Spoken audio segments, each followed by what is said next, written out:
What's going on, everybody? My name is Aiden and welcome back to another video. Ladies and gentlemen, the Chicago Bulls ended up beating the Cleveland Cavaliers in a double overtime performance, and what a game it ended up being. A couple of very impressive performances from the Chicago Bulls players today, but again, the heart to fight back, Cleveland giving us lifelines in this game and us taking advantage. We ended up breaking a couple of streaks in this game as well. We're going to try and discuss as much of it as possible in this video. But before we get any further, if you liked the video and you want to see more from me, drop a like, drop a follow, and or subscribe if you are new. And let me know in the comments below your thoughts about the Chicago Bulls and their win today against Cleveland. Now, it's typical Bulls. You versus Detroit the night before, first night of the back-to-back, and you just have some of the worst performances you've ever seen. 2 from 29 from the three-point line, and just miserable game to watch. Then you come to this Cleveland game, and you win in a double overtime performance against one of the best teams in the league. We ended up winning this game 123 to 132,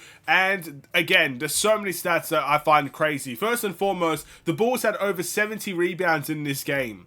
Now, we played, for the most part, the big lineup. We played the Drummond, we played the Vucevic lineup. Both of them did really, really well in this game. Even Batum, off the bench, managed to grab 6 rebounds, and a couple of other guys chipped in as well with the rebounding. And, again, if it wasn't for a last-second offensive rebound, the Bulls might have not won this game. So we got to give huge respect to the effort that the Chicago Bulls put on the rebounding side of the ball today, and that allowed us to get extra points and extra momentum in the game, which was fantastic to see.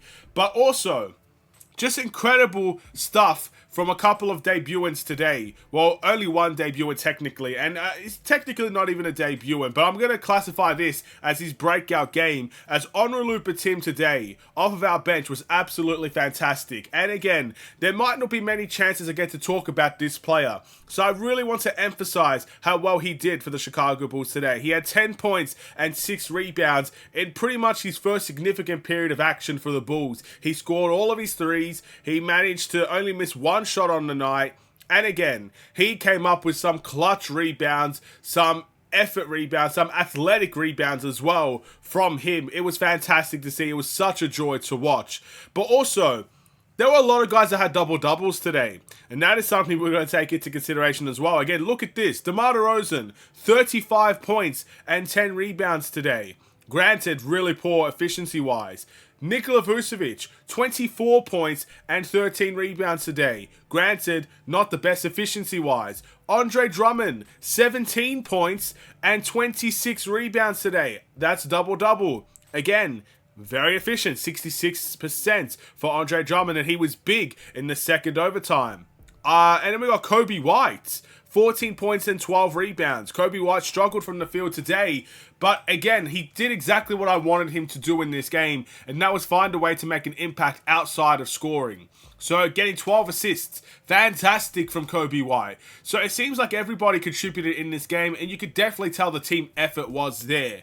So that's what I like to see. The rebounding was fantastic. We did some great things in the overtimes, and again, we fought back in the game. We were down by, what was it? At one point, we were down by 12 in the fourth quarter. To come all the way back, to send this game to overtime, and to find a way to get to overtime again, you have to give credit for the Bulls for taking advantage. And now let's turn to the other side of the coin, and that's the Cleveland lifelines that they gave us. Again, we cannot forget that sometimes the other team's collapses allow us to come back, because we're not the better team. I will humbly admit that. They've beat us 7 straight times in a row. They've had our number for a while. Even in close games, they've had our number. But they gave us lifelines, and the Bulls clearly know how to take advantage of those lifelines. The first lifeline, Donovan Mitchell's missed free throw at the end of the fourth quarter, I believe it was. He made one, he missed the other. And that, again, helped us and allowed us to get back into an overtime performance. The Jared Allen 3-point foul that he committed on DeMar DeRozan. Again, a big foul there by an over-eager defender, and DeMar DeRozan took advantage of that all day long. And then the second overtime, just a couple of missed shots, a couple of rush shots. The Bulls took advantage of that as well, and we won the game. So we have to give respect to Cleveland on a great game. They're a great team. And I guess even in a win for the Bulls, there is something to take away from this Cleveland team. Because again, I look at that team and I think of the things we could take away from them. They're very composed. They're a very composed team. They came into this game winning 11 straight overtime performances. They are very calm, cool, and collected in the fourth quarter. In overtime, thankfully we had enough in the end to walk away with a win. A lot of guys contributed in this game. Even Julian Phillips, I haven't mentioned him today. He was absolutely fantastic in a game like this. And I think this is a message to go down for the rest of the Bulls players today and the coaching staff. Here's the message. It's a very straightforward one. I hope you're ready for this. Sometimes you're allowed to put trust in players. It's surprising, I know. We have a 15-man roster, yet we only trust about half of them to actually play. The Bulls they lead the league in minutes, the Bulls starters. They do. It's a fact. It's there. Kobe White leads the league in minutes in the entire NBA. It is there. There's no denying that. But sometimes, especially last game against Detroit, we did not trust Batim. We did not trust Julian Phillips. We did not trust Dalen Terry. We barely trusted Javon Carter. And although I'm very upset with Javon Carter today, considering the fact that he didn't take a wide open layup, and that was a huge opportunity that he missed. He did his best Ben Simmons impression and whatnot. But whatever the case may be, right? We brought in Batim in this game and he executed. We brought in Julian Phillips in this game and he executed. Now look, you could make the argument, a second night of a back-to-back, you need to go deeper into your bench to get the best out of the team. I can fully understand that. Cleveland, I'm assuming, did the same things as well. But at the end of the day, not only do we walk out of this game feeling confident with these guys, but I'm hoping with every fiber in my being that Billy Donovan has instilled or has given enough trust to these players, Julian Phillips and Onrelu Batim, that they may play the next game against the Milwaukee Bucks. That we shouldn't, I guess, see them get 0 minutes in the next game. Because that, to me, shows a lack of trust. You showed great trust for Batim in 2 overtimes. He played. He was a big-time contributor. And, again, it makes the most sense. He scored some big free throws for us as well. He had a big impact.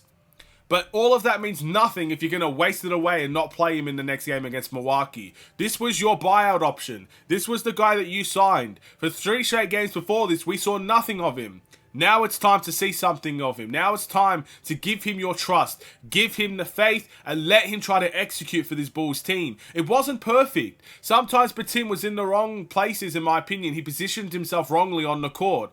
But he still made the impact. Those things you can learn on the fly. You can learn where to stand on the court. It's not that difficult. If the Bulls players told me to stand in the corner, off I go to the corner. It's not that hard. But at the end of the day, he made the impacts when it mattered. He got the shots. He made the shots when they mattered. He made a big impact today. Julian Phillips was the same. Talk about a gritty player. Talk about a player that's willing to work for his position. How many offensive rebounds did Julian Phillips had today? It felt like a couple. He got a couple of and ones because of them. He was aggressive. He was athletic. He did extremely well. So I can't complain. I can't complain about this Bulls game. I can't complain about this Bulls win. I'm just excited of the fact that not only did we have an entertaining game today, let's be honest, the Bulls compete with everybody. Whether you suck or whether you're good, you're going to have a competition with the Bulls. You could be a G League team and probably still have a close game with the Bulls. But I'm excited that we won the game. I'm excited that we showed true heart, true will, true desire, and a true team camaraderie to get this win against Cleveland, because it was not an easy game and Cleveland did not make it easy for us. But nonetheless, we break the Cleveland streak. They beat us 7 games in a row. They now have a loss. We have beaten them finally. The 11 overtime games that they won in a row, we have broken that too. So we've done good things today. Some teams do call us the streak breakers, and maybe that's why that is what it is today. DeMar DeRozan, again, made some big shots for us. Vucevic, even though he got fouled out, without Vucevic, we don't get close to winning this game. The amount of offensive rebounds and the amount of post hooks that he had. Again, we're starting to see this Vucevic consistently. So I beg of you, do not let Vucevic fall away from this type of play that he's bringing to the Chicago Bulls day in and day out. I'd love to see how he does against Milwaukee, because Brook Lopez is one of the best offensive centers in the NBA, especially from the rim protection side of things. If Vucevic can have this type of game against Brook Lopez coming up, I'm truly convinced he can have this game against anybody. So that's going to be interesting as well. I don't really know who to pick for the player of the game. There's a lot to pick from. again, I kind of want to give it to DeMar DeRozan, in all honesty. 35 points, 10 rebounds, 5 assists. I know he was really awful from the field, but he made some big free throws and big shots, made some big plays for the Bulls. So that's where it's going to go to. Let me know what you guys think. Thank you for watching. Drop a like and a follow, and or subscribe if you are new. See you in the next one. Stay safe, stay healthy, and stay tuned for more. Take care, and peace.